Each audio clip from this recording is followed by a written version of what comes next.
Bonjour à tous et bienvenue sur la chaîne. Du coup, aujourd'hui, on se retrouve pour faire ensemble le budget prévisionnel du mois de mars. Avant de commencer cette vidéo, je tenais déjà dans un premier temps à tous vous remercier déjà pour votre abonnement.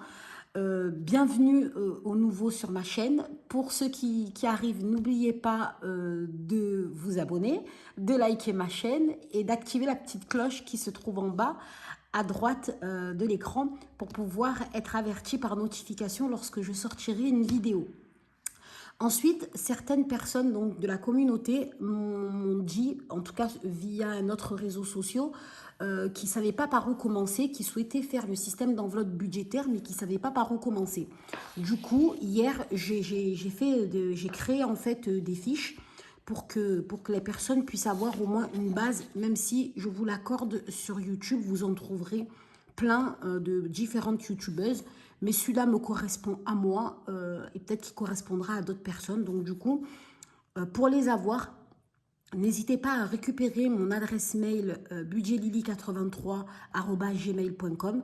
Envoyez-moi un petit message par mail, abonnez-vous à ma chaîne et je ne manquerai pas de vous les transmettre sans souci, ça me fera énormément plaisir.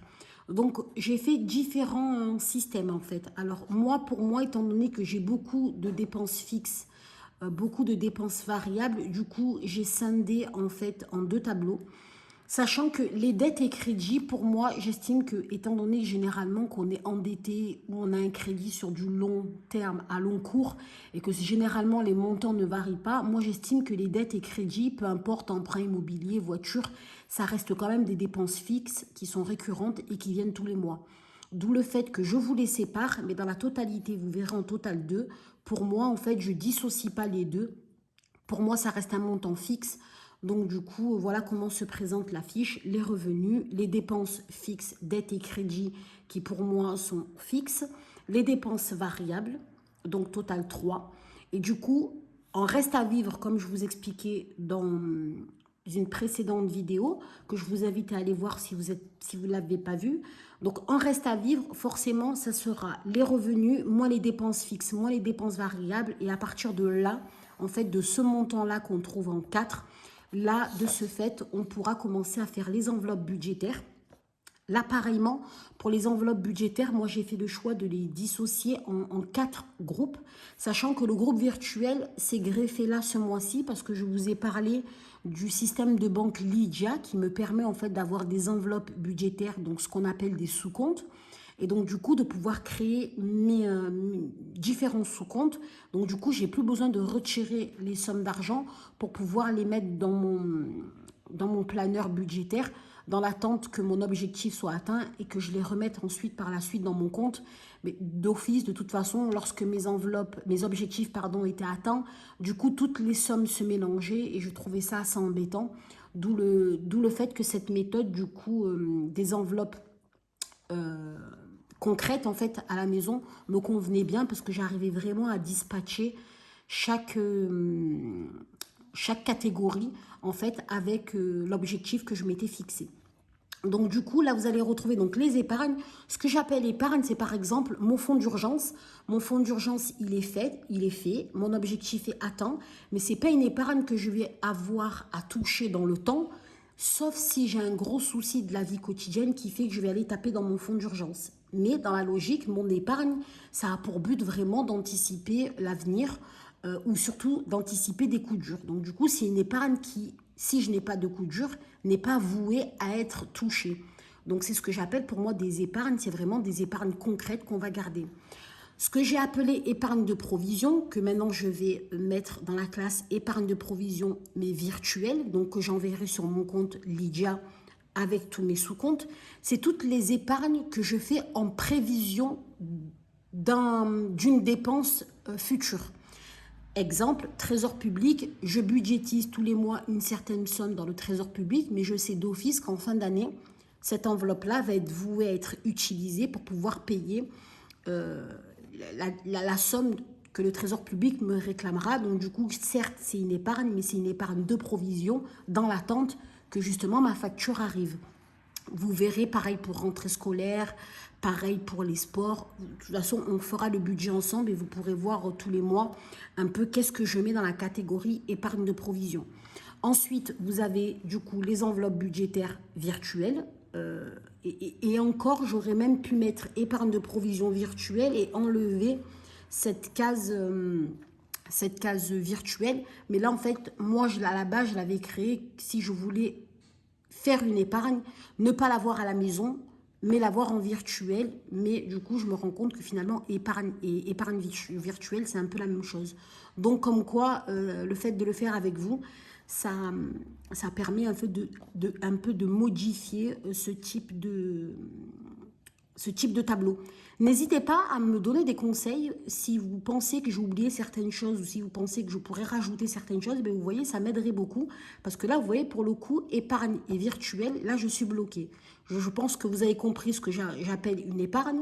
Mais du coup, mon fonds d'urgence va y aller quand même dans mon épargne virtuelle parce que je ne vais pas garder 1 500 € ou 2 000 € ou 3 000 € selon les personnes, combien elles ont budgétisé sur leur fonds d'urgence. En tout cas, moi, en ce qui me concerne, les 2 500 €, il a été atteint. Il est clair que je ne vais pas garder cette somme à la maison et que forcément, je vais l'envoyer sur mon compte Lydia, dans mon sous-compte fonds d'urgence. Mais du coup, là, virtuel, c'est vrai que là, du coup, c'est une colle. Je n'ai pas trop réfléchi avant d'imprimer ça. Mais bon, je vais travailler sur la question. Et du coup, là, il y a mes épargnes, ce que j'appelle mes épargnes hebdomadaires. Ça, c'est généralement ce que je vais retirer en espèces. C'est ce que j'appelle vraiment mes épargnes vitales, hein, parce que là-dedans, je mettrai l'alimentation, entretien, hygiène, beauté, si je peux, restaurant, loisirs. Donc ça, c'est toutes les épargnes, tout le budget, en fait, que l'on alloue à notre vie au quotidien. C'est généralement là où toutes les semaines, on va se retrouver pour faire le remplissage des enveloppes de la semaine, voir combien on a utilisé et combien on a à nouveau épargné. Donc, du coup, pour moi, le total 5, 6, 7 et 8, une fois qu'on a déduit le total, forcément 4 qui se trouvait donc dans cette feuille-là, généralement, on doit arriver à un reste au numéro 9 à 0 parce que généralement, on fait tout pour se rapprocher du budget 0. Budget 0, ça signifie que toutes nos entrées, moins toutes les sorties qu'on a fait et les épargnes, finalement, il nous reste 0 €.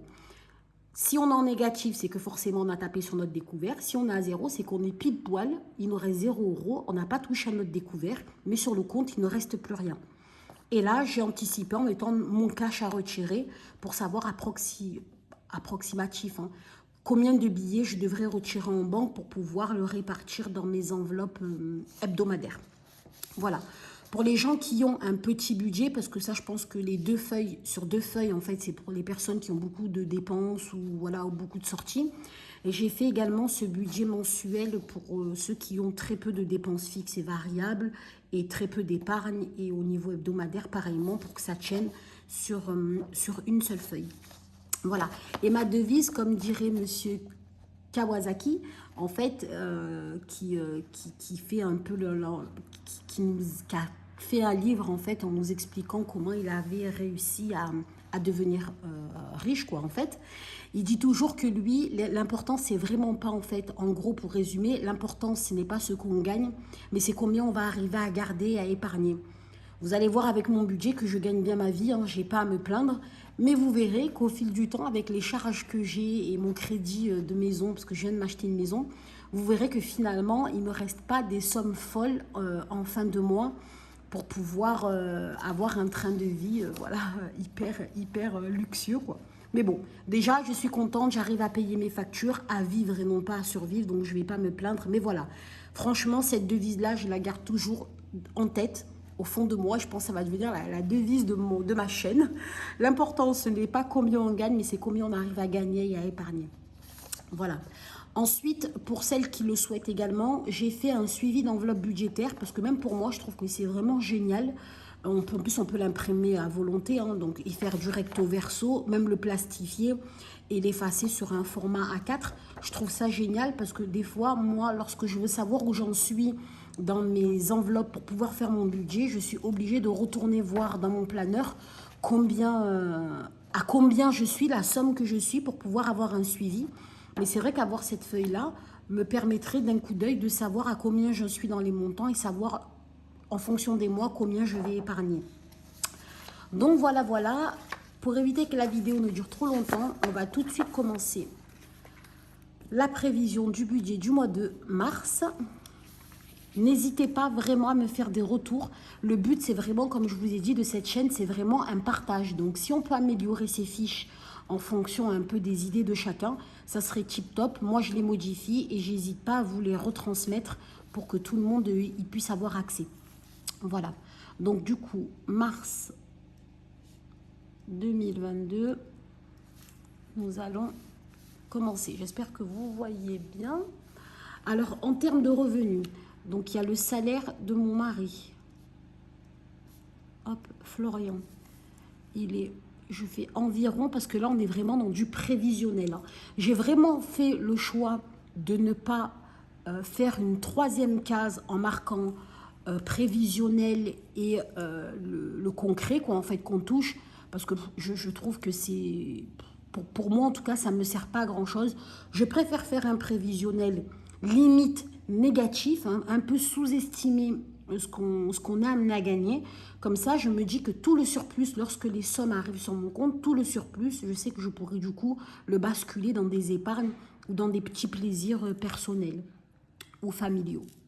Donc du coup, mon mari, 1300 €. Moi, mon salaire, 3000 €. Alors vraiment, je partage avec vous mes sommes d'argent, mais j'espère que les personnes seront bienveillantes et ne seront pas dans le jugement, parce que comme je vous dis, on ne gagne pas tous la même chose, mais le but, c'est vraiment de s'entraider afin que tous, on arrive à jongler dans cette vie qui est difficile en s'entraidant et non pas en portant des jugements. Hein. C'est sûr que oui, je gagne 3000 €, je ne vais pas me plaindre, mais j'ai durement travaillé pour en arriver là. Donc voilà, il faut savoir que je travaille vraiment bien plus que la normale. Je travaille quasi 25 jours dans le mois, 26 jours dans le mois, d'où le fait quand même que j'arrive à avoir un salaire comme ça. Il y en a qui gagnent des fois plus en travaillant beaucoup moins que ce que moi je fais. Voilà. Ensuite, je vais gagner de Split. Alors, Split, c'est une application, en gros, pour que vous puissiez comprendre, c'est une application qui met en lien plusieurs personnes qui détiennent un abonnement type, par exemple, Netflix, Start's Place, Apple One. Moi, Apple One, j'ai la possibilité de le partager avec 6 personnes de ma famille. Sauf que moi, dans ma famille, il n'y a personne qui utilise Word, Excel, bon, tout ça. Tous les trucs, en fait, que Apple One peut, avec lequel on peut partager. Sachant que Apple One, concrètement, c'est l'Apple TV, la musique d'Apple. On a 200 gigas de stockage iCloud. Et j'en oublie certainement un, la musique... Internet, bon oui, peut-être que j'en oublie un, je ne saurais plus, mais je vous le mettrai. En tout cas, voilà, ça regroupe ces 4 choses. Donc la musique, Apple TV, iCloud, et j'en oublie certainement un autre, mais je le retrouverai. Et donc du coup, moi, mon abonnement, et je le paye, c'est à peu près une vingtaine d'euros, je crois, Apple One, c'est 19,90 € par mois. Et donc du coup, plutôt que de le payer seul, cette application me permet en fait de partager mon application donc avec 5 autres utilisateurs qui, eux, par l'intermédiaire de Split, vont me payer leur partie d'abonnement. Ça veut dire qu'on va prendre les 19,90 €, pardon, qu'on va diviser par les 6 utilisateurs que nous sommes. Du coup, l'abonnement va nous revenir à 3,31 € chacun et on aura tous la possibilité, sans se donner des codes, hein, parce que chacun garde son propre code, on pourra partager du coup la musique, Apple Music, on l'aura tous pour 3,31 €, alors que le seul abonnement Apple Music pour une personne, il tourne à peu près dans les alentours de 8 €. Donc déjà, on est gagnant au niveau de l'Apple Music parce qu'on a déjà 3,31 €, on n'a pas ça chez Apple. Ensuite, on a la possibilité de partager, donc du coup, se partager les 200 gigas, soit ça fait à peu près 33 gigas par personne. Et on a en plus la possibilité d'avoir l'Apple TV, ce qui correspond un peu au Netflix de chez Apple, et donc de pouvoir l'avoir, donc tout ça à 3,31 €. Donc du coup, moi, mon abonnement, c'est moi qui le paye à 19,90 €. Et du coup, j'ai 5 autres utilisateurs sur Split qui sont venus se greffer sur mon abonnement, ce qu'on appelle du coup ma famille, et donc du coup qui me rétrocède, on va dire 3,31 €. Je crois que Split prend une petite marge, mais vraiment dérisoire. Je crois que du coup, eux payent 3,35 €, je crois, ou 3 € peut-être 40 à Split, et eux, Split, viennent me mettre les 3,31 € directement sur mon compte Split, et après j'ai la possibilité moi de le retransférer sur mon compte personnel. Sachant que Split, vraiment c'est une sécurité, hein. Ça veut dire que si moi par exemple je fais rentrer un membre de ma famille chez moi, cette personne va payer à Split les 3,35 €, mais moi les 3,35 € me seront donnés qu'une fois la période des 1 mois terminée, pour être sûr que l'utilisateur qui a payé l'abonnement bénéficie bien de l'abonnement pendant 30 jours. Si au bout de 30 jours, tout s'est bien passé, que moi, pour X raisons, je ne l'ai pas retiré de ma famille et qu'il a bien pu avoir tous les services que je proposais, du coup, la Split me paye les 3,35 € du mois précédent. Donc, c'est toujours avec un mois échu. En fait, au niveau des paiements, ce que je trouve légitime, parce qu'au moins ça sécurise la personne qui me paye. Et puis moi, du coup, bon, le premier mois, j'ai fait l'avance en fait de la totalité de l'abonnement. Mais je sais que le jour où la personne partira, le dernier mois, elle me devra quand même un mois, bien que l'abonnement pour elle se soit arrêté. À ce moment-là, je pourrais reprendre un autre utilisateur sur Split. Donc ça, il faut savoir que je le fais pour Apple One, je le fais pour Disney. Disney, c'est vraiment intéressant parce que du coup, l'abonnement Disney qui est à 8 € quelque chose, bah, du coup, on est à 2,25 € en fait par personne. Et ma fille, du coup, peut bénéficier de Disney à 2,25 € plutôt que de 8 € quelque chose. C'est aussi une bonne astuce pour pouvoir faire des économies. Donc, du coup, Split, pour le mois de mars, va me rétrocéder 33,40 €. Ce qui fait un budget total à 4 333,40 €. Je continue la vidéo. Nous avons été coupés parce que mon chien n'était pas trop content. Mais bon. Donc voilà, ce qui nous fait un montant de 4 333,40 €. Alors du coup, en dépenses fixes maintenant. Qu'est-ce que j'ai en dépenses fixes? Alors, je vais même commencer moi d'abord par mes dettes et crédits. Donc j'ai mon crédit immobilier.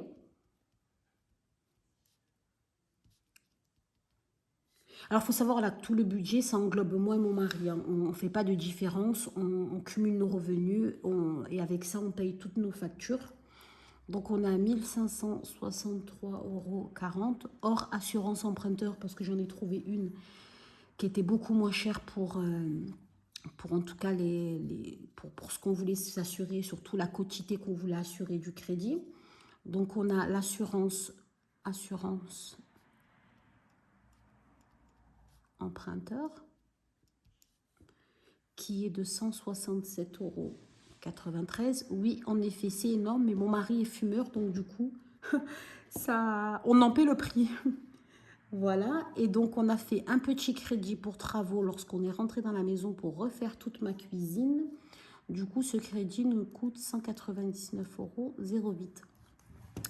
Ce qui fait un total, non, on a dit les totaux, on les fera après. On sépare pour bien avoir les crédits et dettes, en espérant que ces lignes partent très vite, même si je sais que cette ligne-là immobilier ne partira pas avant au moins 25 ans.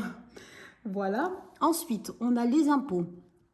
Les impôts sur le revenu qui sont pris à la source, donc du coup qui sont pris sur mon compte à moi, étant donné que je suis libérale, donc du coup ils sont directement prélevés sur mon compte. La somme est conséquente, 834 € par mois. Ensuite, on a l'assurance habitation en fixe. Assurance habitation qui est à 64,69 €. Nous avons également l'assurance automobile de mon mari qui est à 57 € par mois. Nous avons la protection juridique.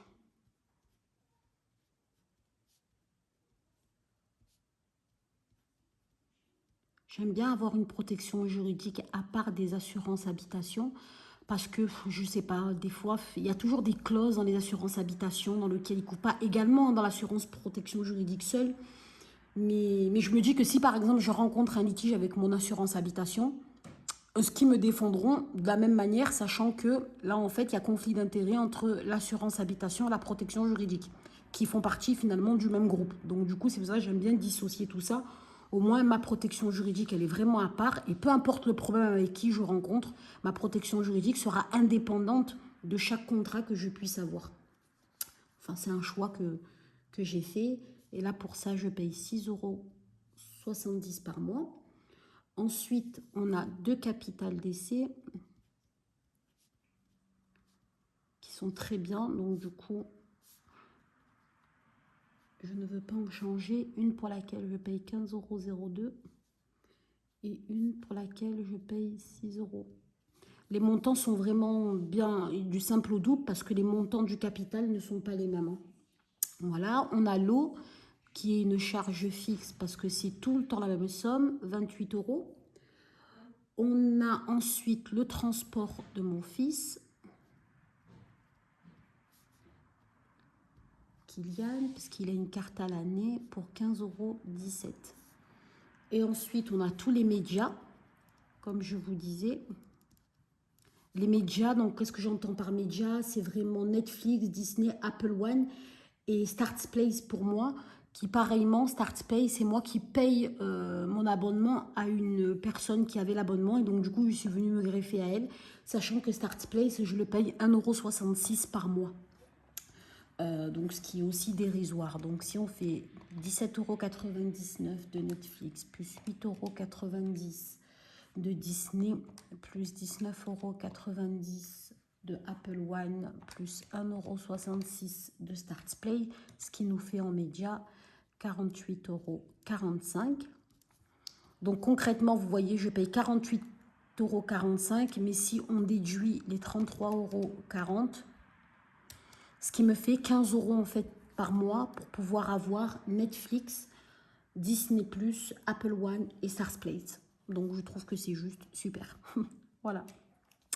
Donc voilà mon média. En fait, j'ai pas dissocié tout ça parce que malheureusement, je n'ai pas de place pour mettre les trois. Donc du coup, je regroupe en média. Au moins, je saurai que ça englobe tout ce qui est Netflix, Disney, Apple One et Startplace. Donc tout ça, ça nous fait une somme de 3005,44 €. Conséquent quand même, hein. Au niveau des dépenses variables, alors moi, comme je vous disais, j'ai mis l'électricité à part pour la simple raison que l'électricité, c'est un mois sur deux. Donc, le mois dernier, j'ai pas payé. Ce mois-ci, au mois de mars, j'aurai 248,48 € à payer. La somme est vraiment énorme, sachant qu'en fait, je devais relever les compteurs de chez moi parce que moi, je n'ai pas encore... étant donné que j'arrive dans la maison, je n'ai pas mis le Linky à la maison. Je ne l'ai pas encore, le Linky. Donc, du coup, c'est encore à l'ancienne où ils doivent passer pour relever les compteurs. Et étant donné que j'ai oublié, étant donné que je travaille tout le temps, ils ont fait approximatif et ils m'ont mis une somme de 248,48 € alors que sur 2 mois, je n'ai jamais eu ce montant-là. Sur 2 mois, généralement, je tourne à une centaine d'euros pour 2 mois. Et là, bon, étant donné qu'ils ont fait une estimation, ils ne se sont pas gênés, ils ont estimé au plus haut. La cantine de ma fille, alors j'ai pas reçu la facture, c'est environ 30 € par mois. Ensuite, il y a les téléphones. Et là, on se rend compte que les téléphones dans la famille, donc l'INSEE, le téléphone de mon mari Florian, le téléphone de mon fils Kylian et le téléphone de ma fille Chiara. Donc, il faut savoir qu'avant, j'avais vraiment des abonnements qui étaient beaucoup moins onéreux. Bon, onéreux, ça va, tout est relatif. Mais mes enfants ont pris des téléphones avec les abonnements pour pouvoir se recycler, on va dire, en téléphone tous les 2 ans, ce que je trouve finalement bien, parce que les petits abonnements qu'on propose des fois à bas prix, généralement, ça n'englobe pas la possibilité de renouveler l'abonnement et finalement qu'on doit renouveler le téléphone, pardon. Et finalement, quand on renouvelle le téléphone, finalement, quand on voit le coût que ça nous coûte, des fois, je préfère payer un tout petit peu plus l'abonnement et avoir un téléphone aux dates d'anniversaire avantageux, plutôt que de payer peut-être moins. Et après, au niveau du téléphone, ça coûte un peu plus cher. Bien que quand même, voilà, mon mari, 8 €, ça va. Mais lui, il a encore un abonnement, je pense, chez SFR Red. C'est pour ça que c'est lui, il a 8 euros. Ou sinon, moi, je suis à SFR 15 euros. Mon fils, il est également à SFR 15 euros. Et ma fille, elle a 33 euros. Elle est sur SFR. 33 euros parce qu'elle a eu son téléphone. Donc voilà. Après, les frais bancaires,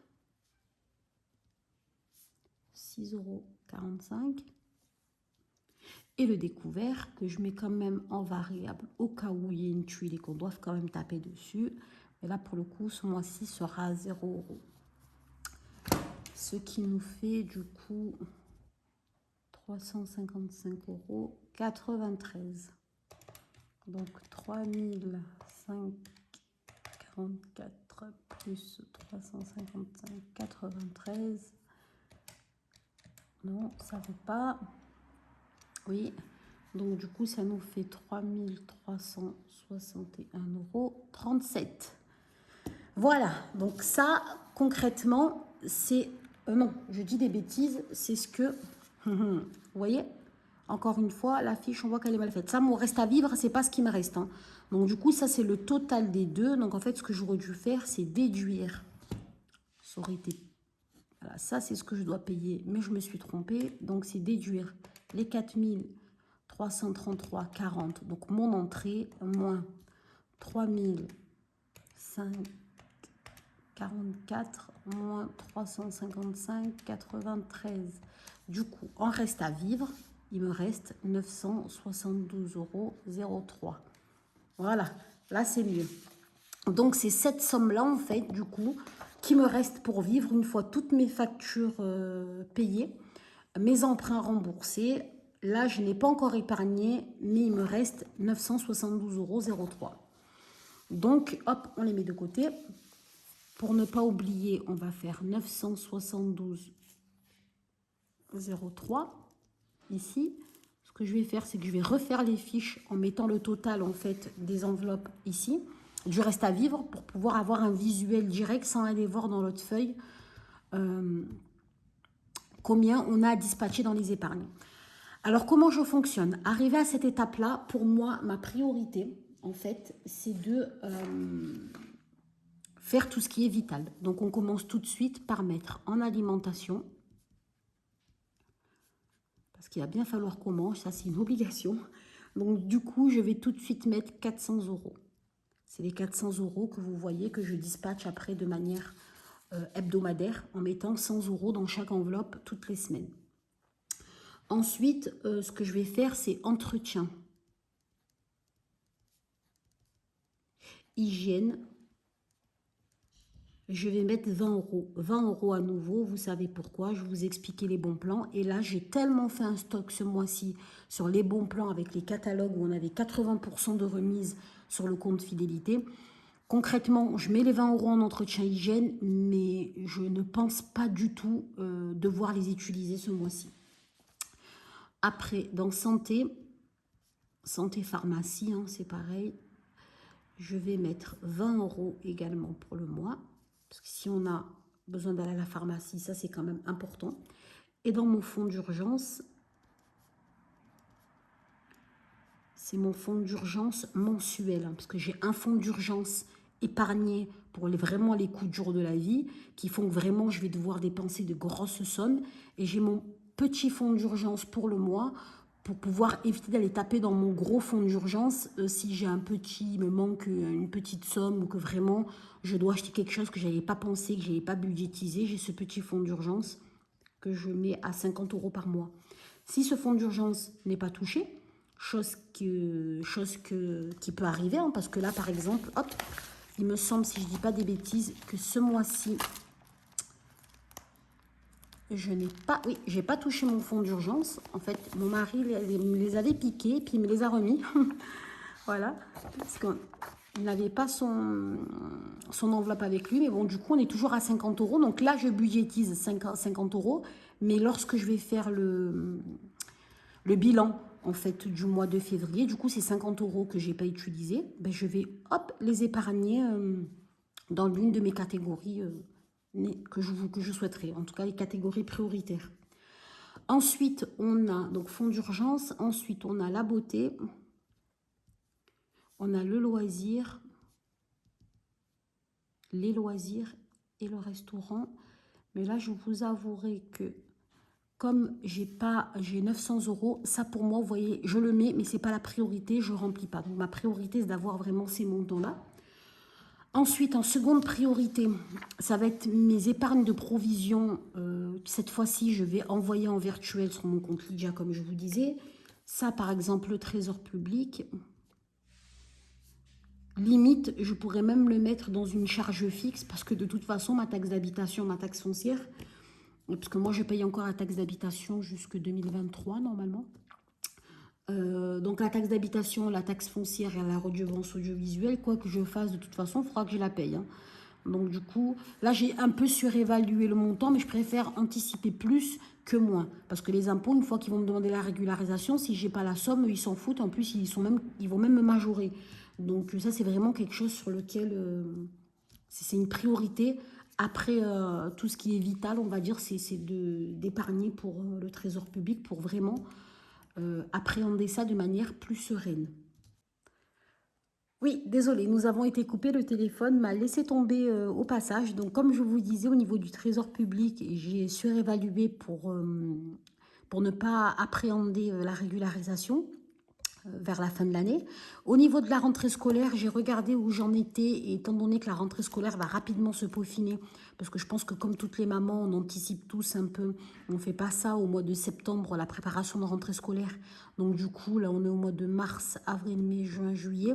Oui, il reste entre 4 et 5 mois pour préparer la rentrée. Je suis à 200 €, sachant que je n'ai pas de prime de rentrée scolaire et que j'aimerais bien budgétiser 800 € pour pouvoir avoir les vêtements et tout ce qui est le matériel pour la rentrée.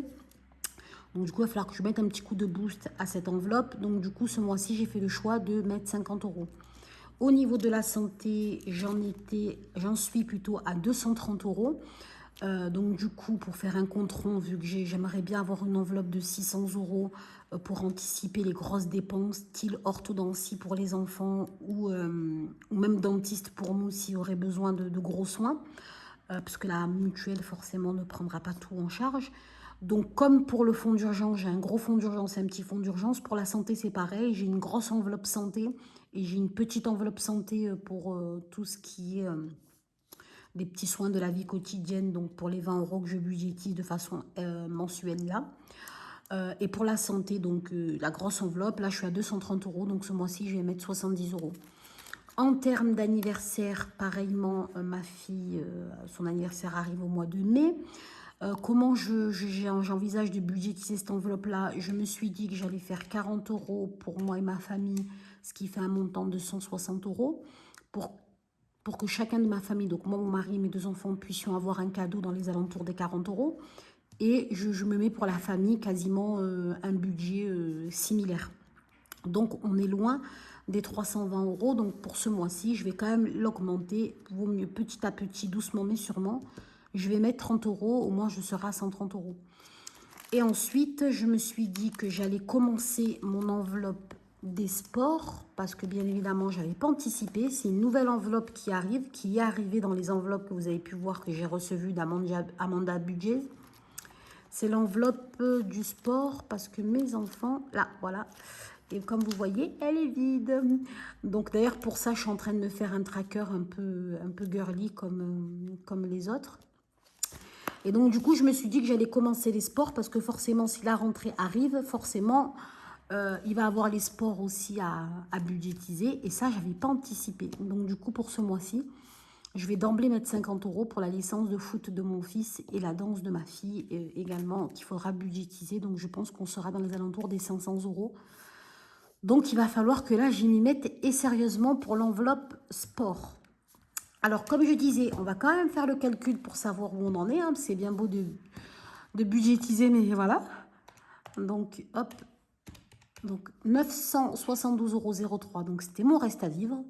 Moins les 180 pour le trésor public. Moins les 50 pour la rentrée scolaire. Moins les 70 pour la santé. Moins les 30 pour l'anniversaire. Moins les 50 pour le sport. Moins les 400 € pour l'alimentation, moins les 20 € pour l'hygiène entretien, moins les 20 € pour la pharmacie, moins les 50 € pour mon fonds d'urgence. Du coup, il reste 102,03 €. Donc, comment vais-je gérer tout ça?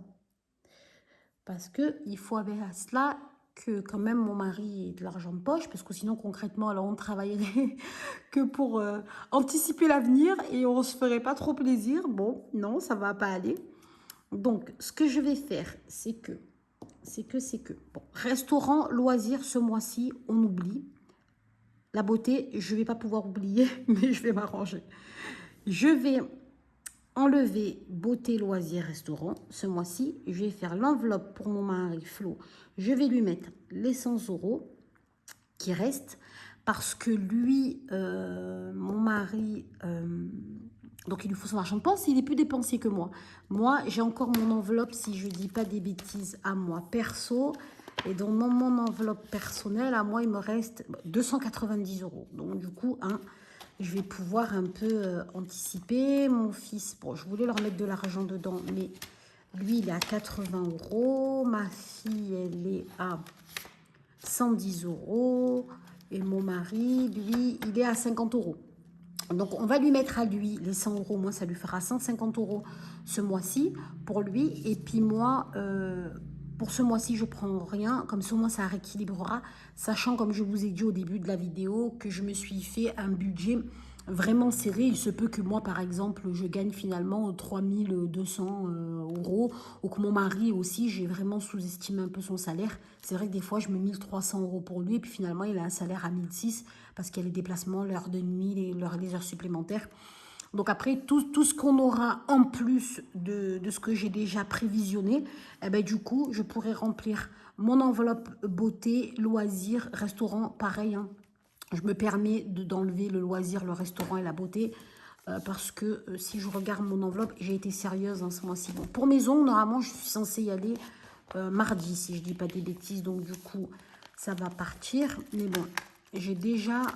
Bon, en alimentation, il nous reste... On fera le point dans une précédente vidéo pour pas que la vidéo soit trop longue. Entretien hygiène avec les promotions, j'ai enlevé. Mais en termes de beauté, si je dis pas des bêtises, il me reste 30 €. Oui.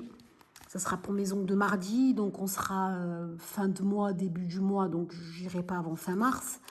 En loisirs, j'ai toujours les 20 €. Et en santé, j'ai toujours les 20 €. Et en fonds d'urgence, j'ai toujours mes 50. Donc au pire, vu que là, je viens de rebudgétiser entretien hygiène, il faudra que je mette les 20 €. Mais santé, pharmacie et fonds d'urgence, ça fait une enveloppe de 70 €. Plutôt que d'aller les épargner dans des épargnes qui sont déjà là, au pire, je pourrais les dispatcher dans un restaurant, dans un loisir, vu qu'on les a et que là, je ne pense pas que cette semaine, on va faire grand-chose, puisqu'on reprend tous le travail à la suite des vacances. Donc, du coup, je pense que cette semaine, ça va être plutôt une semaine blanche. Donc, du coup, je pourrais quand même anticiper les 70 € pour qu'on puisse un minimum se faire plaisir.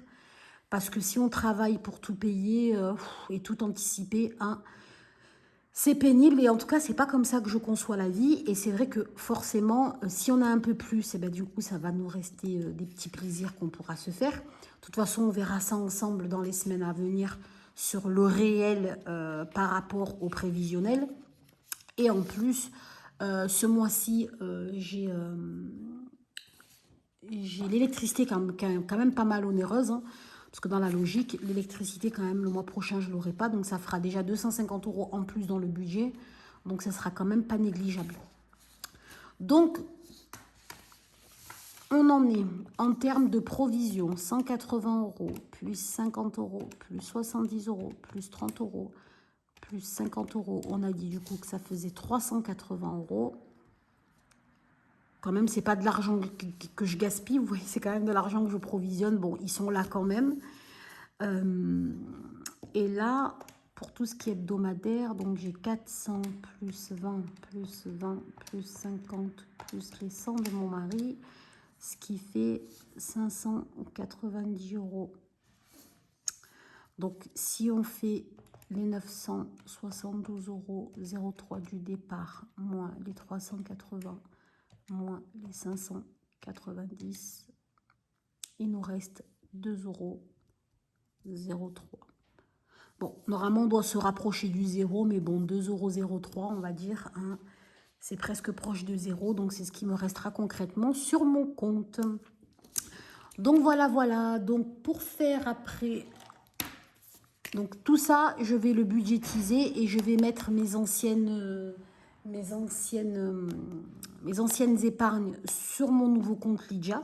Comme ça, moi, j'aurai plus ce tas d'argent à la maison. Ça va aller gentiment en banque dès demain ou mardi. Donc concrètement, en retrait, il faudra que je retire 590 € en espèces. Donc 590 €. Donc pour l'alimentation, je pense que 4 billets de 50, ça sera bien. En termes d'entretien et hygiène, donc pour bien séparer entretien d'hygiène, je vais essayer d'avoir 2 billets de 10. Pour la santé pharmacie, un billet de 20. Pour mon fonds d'urgence, bon là, ça m'est un peu égal, mais bon, si j'ai un billet de 50, c'est pas bien grave, mais dans l'idéal, j'aimerais bien avoir 2 billets de 20, un billet de 10. Et pour mon mari, pareillement, peut-être qu'on fera un billet de 50, 2 billets de 20 et un billet de 10. Sachant que moi, de ma banque, généralement, je ne fais pas partie des chanceux qui me donnent les billets de 5. Donc, du coup, j'aurai pas de billets de 5. Donc, ce qui fait 50, 100, 150, 200, 250. Donc, 250 €. Et on est bien d'accord qu'il y a bien 1, 2, 3, 4, 5 billets. Ensuite... 2, 4, 6, 8, 10, 100 €. Et on est bien d'accord qu'il y a 5 billets de 20. Et 1, 2, 3, 4, soit 40 €. Et on est bien d'accord qu'il faudra que je prenne 4 billets de 10. Donc du coup, on fera 5 billets de 50, 5 billets de 20, 4 billets de 10 pour un montant total de... je fais des bêtises. Pourquoi j'ai dit 500? Ah non, c'est des billets de 50. Donc 50, 100, 150, 200, 250. Où j'ai fait l'erreur. Parce que là, il me faut en tout 590. Et là, quand je fais le calcul, je n'ai pas les 590. Donc, ah ben non, l'erreur, elle est là, tout simplement. Donc, en fait, j'ai dit que je prenais 1, 2, 3, 4 billets de 50. Mais en fait, il m'en faut bien plus. Il m'en faut 8. 1, 2, 3, 4, 5, 6, 7, 8 billets de 50. Et un billet de 50, du coup, pour mon mari. Donc, si je fais 9 fois 50, ça fait du 450. Et là, on est bon. Et donc, du coup, c'est 9 billets qu'il me faudra.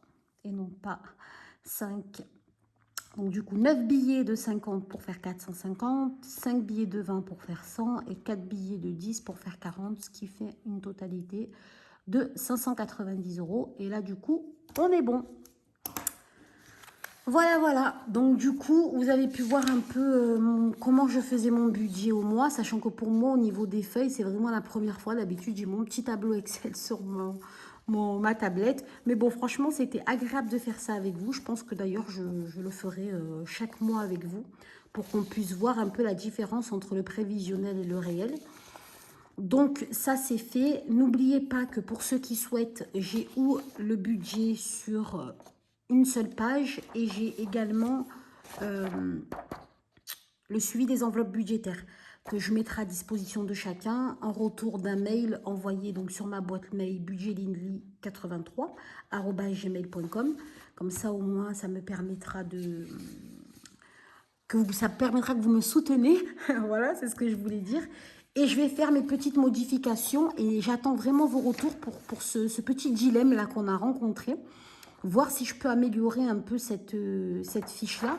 La première, elle me semble bien. En tout cas, moi, pour la faire, ça ne m'a pas posé de soucis. Mais c'est vrai qu'à ce niveau-là, j'ai été un peu mitigée. Là, pareillement, je vais rajouter le total du reste à vivre pour que les personnes puissent avoir directement le reste à vivre sur cette feuille-là et non pas devoir retourner en arrière, tandis que là, pour le coup, le reste à vivre, il est sur la même feuille, donc la visibilité, elle est directement nette. Donc voilà, voilà, la vidéo est maintenant terminée. On va se retrouver de toute façon très vite pour une autre vidéo pour tout ce qui est Qu'est-ce qui s'est passé dans mes enveloppes durant le mois de février, comment le mois de février s'est passé. En tout cas, dans l'attente de vous retrouver très vite parce que ça m'a fait énormément plaisir de revenir en vidéo avec vous. Qu'est-ce que je dirais pour finir? On va faire notre devise. N'oubliez pas que l'essentiel, ce n'est pas ce qu'on gagne, mais ce qu'on arrive à garder et à épargner. Je vous dis à bientôt.